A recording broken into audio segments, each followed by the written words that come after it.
வணக்கம். பாலமுருகன். நாய் சேகருக்கு இன்னைக்கு 8 மணிக்கு வலசரவாக்கம் ஸ்டேஷன்ல செம்மையான சம்பவம் இருக்கு.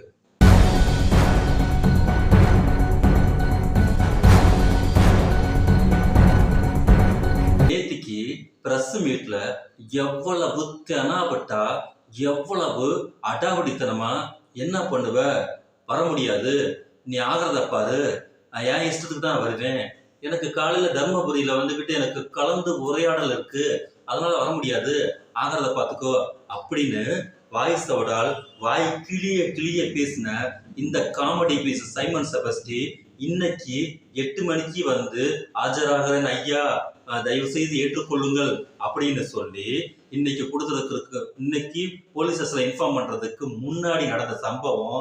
நேத்திக்கு பேப்பரை ஒட்டினதுக்கு அப்புறம் சம்மனை ஒட்டினதை உடனே வந்துட்டு போய் அண்ணி அவர்கள் போய் கிளியாத முதல்ல அப்படின்னு சொல்லவும், அங்க இருக்கக்கூடிய வாசல்ல இருக்கக்கூடிய பாவம் அந்த தம்பி இருக்கான் பார்த்தீங்களா, பாவம் வயிற்று பிழைப்பிற்கு வந்து சேர்ந்த தம்பி உணர்ச்சி வசப்பட்டு போய் தார கிழிச்சு விடவும், நல்லா 2 பேர்த்தையும் கூட்டிட்டு போய் பார்க்கல வச்சு, நம்ம சொல்லல, இது எல்லாமே அண்ணியோடைய திருவாய் மலர்ந்தது தான், அது எல்லா சேனல்லையும் ஓடி ஓடி களைச்சு போச்சு. இன்னைக்கு அது அவங்க திருவாயிலே கூட்டி போய் பார்க்ல வச்சு நல்ல சிறப்பா கும்முன்னு கும்மி விட்டுட்டு, அதன் பிறகு செய்வியா, போலீஸ் வந்து ஒரு விஷயத்த வந்து கேட்டா ஒழுங்கா ரெஸ்பெக்ட் பண்ணுவியா, அடாவடித்தனம் பண்ணுவியான்னு சொல்லி அவங்களுடைய பாடி லாங்குவேஜ்ல கவனிக்கவும் இன்னைக்கு கோர்ட்ல இது பண்ணி 13ஆம் தேதி வரைக்கும் அங்க உள்ள இருக்கிறாங்க. இது ஒரு டாபிக்கா போயிட்டு இருக்கு. பிரஸ் மீட் இருக்கு பாத்தீங்கல்ல, இந்த எப்ப பார்த்தாலும் இந்த ஸ்வீட் பாக்ஸ் பிரஸ் மீட் இருக்கு பாத்தீங்கல்ல, இதுல 2 பிரஸ் மீட்ல 2 வகையான ஆட்கள் இருக்கிறாங்க. அது யாருன்னு கேட்டீங்கன்னா, கரிகாலன் மாதிரி கண்ணுக்குள்ள விரல விட்டு ஆட்டக்கூடிய இந்த மாதிரி ஆட்களை கண்டாலே சைமன் கோஷ்டிகள் இருக்கு பாத்தீங்கல்ல, சைமனோட ஆட்டக்கார கோஷ்டிகள் எல்லாத்துக்கும் மூத்திரம் வரக்கூடிய அளவுக்கு அவனை பித்தம் என்னை கலங்க வைக்கக்கூடிய அளவுக்கு கேள்வி கேட்டு மண்ட பித்தாகக்கூடிய அளவுக்கு, நீ எதுக்கு வந்த, முதல்ல ஓடி போயிரு அப்படின்னு சொல்லக்கூடிய அளவிற்கு அவங்கள வந்து சூடேற்றக்கூடிய வேலையை அந்த செய்தியாளர்கள் செஞ்சு விட்டுருவாங்க. ஆனா சில செய்தியாளர்கள் சில நேரங்கள் என்ன ஆகும், பல நேரங்கள் என்ன ஆகும், வந்தவனே ஐயாவுக்கு ஸ்வீட் பாக்ஸ் கொடுத்துருவாங்க. அந்த ஸ்வீட் பாக்ஸ்ல என்னென்ன இருக்க வேண்டிய ஐட்டங்கள் இருக்குதோ எல்லாத்தையும் வாங்கிக்க வேண்டியது. அதன் பிறகு அதுக்குள்ளேயே கேள்விகள், துண்டு சீட்ல கேள்விகள் இருக்கும். ஐயா இப்ப நீங்க எப்படி இருக்கீங்க, நல்லா இருக்கீங்களா, எப்ப வந்தீங்க, சாப்பிட்டீங்களா, கலைச்சிங்களா, இந்த மாதிரி எல்லாம் வந்து ஒரு தமிழ் மொழி மேல வந்து ஒருத்தர் கால் வீசுறாரு. பிஜேபியை பத்தி நீங்க என்ன நினைக்கிறீங்க, ரவீந்திரன் துரைசாமியை பத்தி என்ன நினைக்கிறீங்க, சங்கிக்கு என்ன அர்த்தம் விளக்கம், நீங்க அவரை சந்திக்கும் போது முன்னாடி இப்படி பேசுனீங்களே, இப்ப என்ன பேசுனீங்கன்னு சொல்லி இந்த கலாச்சாரம் நடக்கும் பாத்தீங்கல்ல, அந்த ரேஞ்சில இந்த பிரஸ் மீட்டை இந்த சைமன் செபஸ்டி பின்னாடி ஆளுகள் எல்லாம் குழுமி வச்சுக்கிட்டு நல்லா சிங்சா சாடம் கும்மாங்குத்தும் போட்டு நம்மளை எல்லாம் கேனப்பல் ஆக்கிட்டு இருக்கக்கூடிய பிரஸ் மீட்டு தான் எப்பவுமே நடக்கும். ஆனாலும் அத்தி பூத்த மாதிரி சில நேரம் அவனுகள் என்ன சொல்றது, கற்பனை பண்ண முடியாத அளவிற்கு இந்த செய்தியாளர்கள் வந்து அவங்க ஒட்டு மொத்தமா கலாய்ச்சி வரக்கூடிய வேலையை செஞ்சு விட்டுருவாங்க. அப்படித்தான் அண்ணி பாவம் அவங்க பாட்டுல வீட்டுல இருந்தாங்க, அந்த அண்ணிய போட்டு தாறு மாற கலாய்ச்சி விட்டாங்க. அந்த அம்மாவே வளத்து போய் என்னடா லேசா கிண்டி விட அது இப்படி தாறு மாற பத்தி எரியுதுன்னு சொல்லிட்டு என்ன பண்றதுன்னு தெரியாம முழிச்சுக்கிட்டு ஏதோ வந்து விறுவிறுக்க வந்துகிட்டு பிரஸ் மீட் கொடுத்துட்டு இருக்கும் போது அதுல ஒரு செய்தியாளர் சொல்றாரு, நல்லா சூப்பரா பண்ணீங்க, நீங்க நல்லா இருந்தது, நல்ல பிராக்டிஸ் எல்லாம் நல்லா நீங்க நடிச்சீங்க ரேஞ்சில சொல்லி விடவும் அந்த அம்மாவுக்கு குப்புன்னு வேத்துருச்சு. கன்னி பேச்சு எப்படி இருக்குது கதை.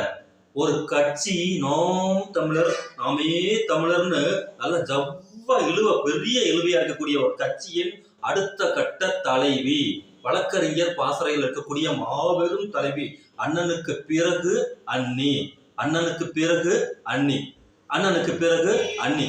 இப்போது இப்படித்தான் இருக்கக்கூடிய சூழ்நிலையில மாமா பாய ஏதாவது உள்ளடி வேலை பார்த்து ஏதாவது ஆட்டையா போடலான்னு அங்க உட்காந்துக்கிட்டு வட்டக்கனவு காண்டுகிட்டு இருக்கான். அதுக்கெல்லாம் விளக்கம் சொல்ல முடியாத அளவுக்கு இவங்க முழிச்சு இருக்கக்கூடிய மாபெரும் அண்ணிய கன்னி பேச்சு பேசுறீங்கன்னு ஒரு செய்தியாளர் கலாய்க்கிறான்னா, எந்த அளவுக்கு இந்த சைமன் செபஸ்டி கும்பல் மீதும் இந்த நாம் தமிழர் கும்பல் மீதும் செய்தியாளர் வச்சிருக்கக்கூடிய மதிப்பு மரியாதை அப்படிங்கிறத நம்ம நேற்று பார்த்தோம்.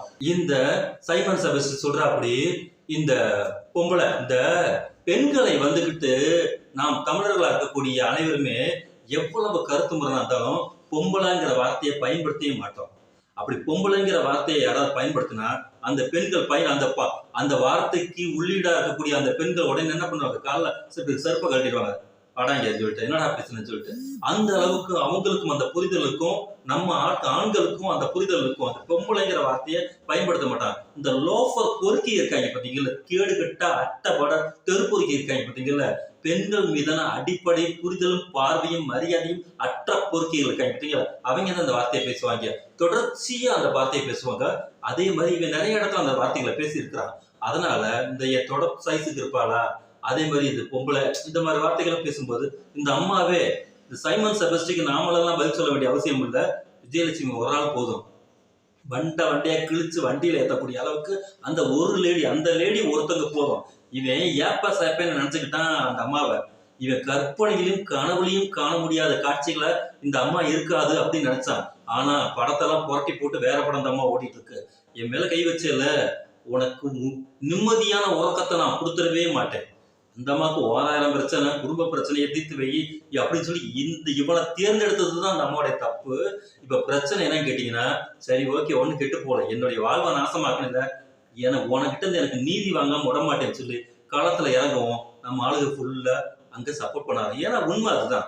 அப்படி இருக்கும்போது இதுக்கு இவன் நொட்ட சாக்கு சப்பா கட்டி சொல்றான், அந்த அம்மாவுடைய வேலைக்காரி இவங்க ரொம்ப கஷ்டப்படுறாங்களாம், அதனால ஹெல்ப் பண்ணுங்க அப்படின்னு சொல்லவும் 50,000 50,000 50,000 அப்படின்னு சொல்லி இவர் போட்டாராமா.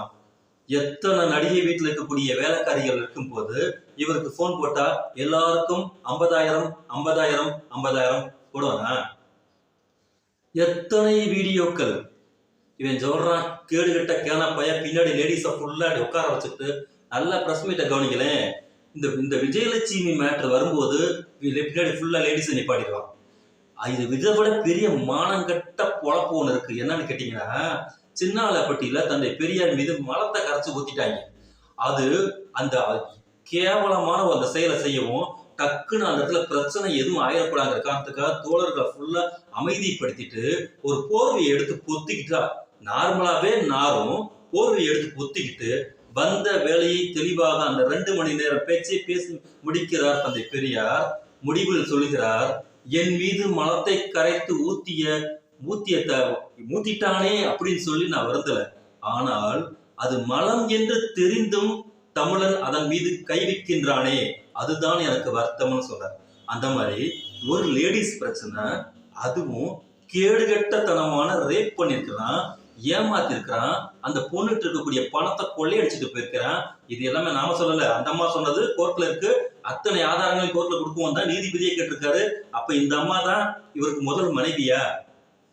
அப்படி பெரிய கொஸ்டின் மார்க் போட்டு வச்சிருக்கிறாரு. அந்த கொஸ்டின் மார்க் பதில் வாங்குறதுக்கு தான் இன்னைக்கு 8 மணிக்கு விஷயம் கச்சேரி இருக்கு. இவ்வளவு அல்டாசிட்டியை பண்ணி வச்சிருக்கக்கூடிய இந்த ஆளு அந்த பொம்பளை அவங்க வீட்டுல கூடிய வேலைக்காரி கேட்டாங்க, அதனால வந்துட்டு நான் பணம் போட்டேன் அப்படின்னு சொல்றான்னா எவ்வளவு பெரிய கேனப்பையெல்லாம் நம்மளை ஆக்குறான். இதை விட கொடுமை, அங்க பாதிக்கப்பட்டிருக்கக்கூடியது ஒரு பெண், பின்னாடி ஃபுல்லா கும்பலா ஆள் திரட்டி வச்சிருக்கிறது லேடிஸ். தான் வீட்டுல ஒரு பொண்ணு இந்த மாதிரி ஒரு கேடுகட்ட ஒரு ரேபிஸ்ட் கிட்ட மாட்டி செதஞ்சு சீரழிஞ்சு போய் போலீஸ் ஸ்டேஷன்ல உட்காந்து இன்னைக்கு கண்ணீரும் கம்பளையுமா பொதுமக்கள் முன்னாடி நீதி வேண்டி நிற்கக்கூடிய இடத்துல அந்த பெண்கள் இருக்கக்கூடிய வீட்டுக்குள்ள யாராவது இருந்தா இப்படி பல்லிழிச்சுக்கிட்டு பின்னாடி வந்து நிற்பாங்களா? அப்ப எவ்வளவு பெரிய மானம் கட்டு போய் இவன் பின்னாடி வந்து இருக்காங்கிறது அந்த பெண்கள் நினைச்சு பார்க்கணும். ஏன்னா அதுக்கெல்லாம் ஒன்னா நம்பர் டம்மி பீஸு, அதுகளுக்கு ஒரு இளவும் தெரியாது. பின்னாடி வந்து நிக்க சொன்னா வந்து நிக்கக்கூடிய அளவுக்கு தான் அதுகள் அந்த பெண்களை வந்து என்ன சொல்றது, அக்ரிணை பிண்டமா வச்சிருக்கக்கூடிய இடத்துலதான் அந்த பெண்ணை வச்சிருக்கிறாங்க. இடத்த அந்த போக்கஸ் தான் இன்னைக்கு நமக்கு தெரியுது. காரணம், ஆண்கள் பிரச்சனைனா ஆம்பளை நிப்பாட்டிடுவான், லேடிஸ் பிரச்சனைனா இங்க லேடிஸ் நிப்பாட்டுவானா?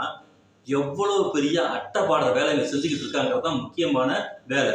தந்தை பெரியாரை பற்றி சொல்லிட்டானா அதனால சூடு தாங்க முடியாம இவனை லாக் பண்றதுக்காக திமுக கவர்மெண்ட் வந்து என்ன பண்றதுன்னு தெரியாம முழிச்சுக்கிட்டு இப்ப ஏவி விடுதான். ஏன்னா நாதாரி, கேடுகட்ட நாதாரி, பெரியாரை பேசிய ஒரு காரணத்துக்காக உனக்கு எப்படி செருப்பு பிஞ்சது என்றது உனக்கு எல்லாமே தெரியும். இன்னொரு முக்கியமான விஷயம், கவர்மெண்ட்டுக்கு சட்டம் ஒழுங்கு பிரச்சனையை கொடுக்க கூடாதுங்கிற ஒரு காரணத்துக்காக இங்க இருக்கக்கூடிய பெரியாரிய அமைப்புகள் எல்லாம் மரியாதை காத்துக்கொண்டு இந்த நாயை உணவை வந்து சும்மா விட்டு சுத்துறாங்க. காரணம், இங்க இந்த விஷயம் இங்க ஏகப்பட்ட பிரச்சனை ஓடிட்டு இருக்கு. ஒன்றிய அரசுக்கும் மாநில அரசுக்கும் மிகப்பெரிய பிரச்சனை ஓடிட்டு இருக்கு. அந்த பிரச்சனையை திசை திருப்பி விடுவதற்கு தான் நீ இந்த அள்ளு செல்றதமான வேலையை செய்யறேங்கிறது அவங்களுக்கும் தெரியும். ஆனாலும் எங்களுடைய தலைவரின் மீது நீ ஒரு கடும் சொல்லை சொல்லியிருக்கின்ற காரணத்துக்கான எதிர்ப்பிற்கான பதிவு தான் இப்போ மேல காட்டியிருக்கக்கூடிய அந்த எதிர்ப்பு. ஆனா திமுக அரசு அப்படிங்கிற திமுகவோட கவர்மெண்ட் அப்படிங்கிற விஷயத்துல உன் மீது மிகப்பெரிய மென்மையான அணுகுமுறை தான் இன்னைக்கு வரைக்கும் வச்சுட்டு இருக்கிறாங்க. எவ்வளவு பெரிய நீ என்ன வேணாலும் தெருவுல நின்று தெருநாய் மாதிரி நீ கத்திட்டு போவ, அதை எல்லாம் வேடிக்கையை பார்த்து கொண்டு வாய்ப்பு எப்போது நீ ரொம்ப அகராய்த்தனம் பண்ற, உனக்கு எப்ப சான்ஸ் கிடைக்குங்கிறத பார்த்து வெயிட் பண்ணிட்டு இருக்கக்கூடியது இப்ப இருக்கக்கூடிய அரசு. ஆனால் நீதிமன்றம் அப்படிலாம் இருக்காது. நீதிமன்றம் நீதி கொடுக்கக்கூடிய இடத்துல இருக்கு. யார் வேண்டுமானாலும் நீதிக்காக போய் நீதிமன்றத்துல இருக்கிறான். இவர் பெரிய ஆளா, இவர் ஒரு சின்ன பீஸா அப்படிலாம் நீதிமன்றம் பார்க்காது. அனைவருக்கும் அனைத்தும் அப்படிங்கறத நீதிமன்றத்தோட கோட்பாடு.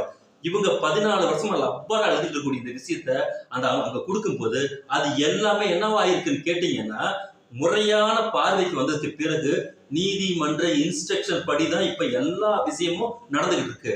இவன் எவ்வளவு அழகா கவர்மெண்ட் பக்கம் திசையை திருப்பி விடுறான். நீ பண்ணினது 1ஆம் நம்பர் ரேப்பு. அந்த ரேப்பு வந்துகிட்டு நீதிமன்றம் உன்னைய விசாரிக்க சொல்லியிருக்கு. விசாரிக்க சொல்றதுக்கு போலீஸ் உனக்கு சம்மன் கொடுத்துருக்கு. சம்மனுக்கு ஆஜராக மாட்டேன்னு சொல்லி அடாவடித்தனம் நீ பண்ணிட்டு இருக்க. இவ்வளவுதான் விஷயம். நீ போய் அங்க போய் நீ பேச வேண்டிய வேலையை நீ தெளிவா பேசணும்.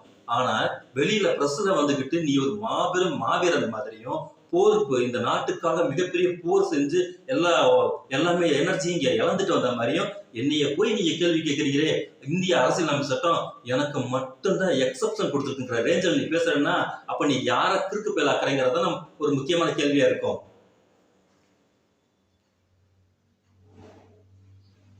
அதனால காவல்துறை எப்பவுமே வந்துகிட்டு வெளியில மைக்குக்கு முன்னாடி வீர ஆவேசமா பேசக்கூடிய இந்த பேச்சு இருக்கு பாத்தீங்களா, இந்த பேச்சு இந்த ஜல்சா வேலையெல்லாம் மைக்குக்கு முன்னாடிதான். ஆனா உள்ள காவல்துறைக்குள்ள போயிட்டோம்னா அந்த கேள்வி எப்படி இருக்குங்கிறது சாருக்கு நல்லா தெரியும். அது எல்லாருக்கும் தெரியும். இன்னைக்கு நாய் சேகருக்கு நல்லா உள்ள சம்பவம் கிடைக்க போகுதுங்கிற விஷயம் எல்லாருக்கும் தெரிஞ்ச விஷயம் தான். இதை விட ஒரு முக்கியமான விஷயம், ஒரு செய்தி உலக வந்திருக்கு. விஜயலட்சுமி அவர்களையும் இந்த சைமன் செபஸ்டியும் நேருக்கு நேராக, அதுவும் எப்படி காவல்துறையோட பாதுகாப்பின் அடிப்படையில விஜயலட்சுமி முன்னாடி வச்சு இவ்வளவு கேள்விகளை முன்வைத்து அனைத்து வீடியோவுக்கும் ஆடியோவுக்கும் எல்லாம் ரெக்கார்ட் பண்ணி இன்னைக்கு செய்தியில சார செதுக்க போறாங்கிறது தெரிஞ்சு போச்சு. வெளியில வந்து எல்லா ஒப்பனை கருவிகளையும் பூசிட்டு வெளியில வந்துட்டு அங்க கேட்டாங்க, நீங்க எங்க போயிருந்தீங்க, சாப்பிட்டீங்க, வச்சீங்க, இந்த மாதிரி கலந்துரையாடல் என்ன பேசுனீங்க அப்படின்னு கேட்டாங்க. ரொம்ப அற்புதமா வந்துட்டு அவங்க கேள்விகள் கேட்டாங்க. நானும் ரொம்ப அற்புதமா பதில் சொன்னேன்னு சொல்லிட்டு வெளியில வந்து இன்னைக்கு பிரஸ் மீட் கொடுக்க போறான். வீட்டுக்கு வந்ததுக்கு அப்புறமேட்டுக்கு ஊமா குத்தி ஒரு வாரமா எதிர்க்க முடியாத அளவுக்கு ட்ரீட்மெண்ட் போறதா இங்க நிஜமாக போகுது. காரணம், இவர் பெரிய சீமான் அப்படிங்கிற காரணத்துக்காக இங்க தட்டி தடவி அங்கெல்லாம் எந்த கேள்வி இருக்காது. கேள்விகள் அனைத்தும் தரமாக இருக்கும். அதுவும் விஜயலட்சுமியை பத்தி நம்ம சொல்ல வேண்டிய அவசியமே இல்லை. விஜயலட்சுமி போட்டிருக்கக்கூடிய வீடியோ எப்படி இருக்குங்கிறது எல்லாருக்கும் தெரியும். நேர்ல மட்டும் ஆளு சிக்குனானா அந்த அம்மாவுக்கு 14 வருஷம் இருக்கக்கூடிய வெறி இருக்கு பாத்தீங்களா, எப்படி தீக்க போறாங்க அப்படிங்கிறது காவல்துறைக்கும் இந்த சைமன் செபஸ்டிக்கு தான் வெளிச்சம். ஆரம்பிக்கலாம்.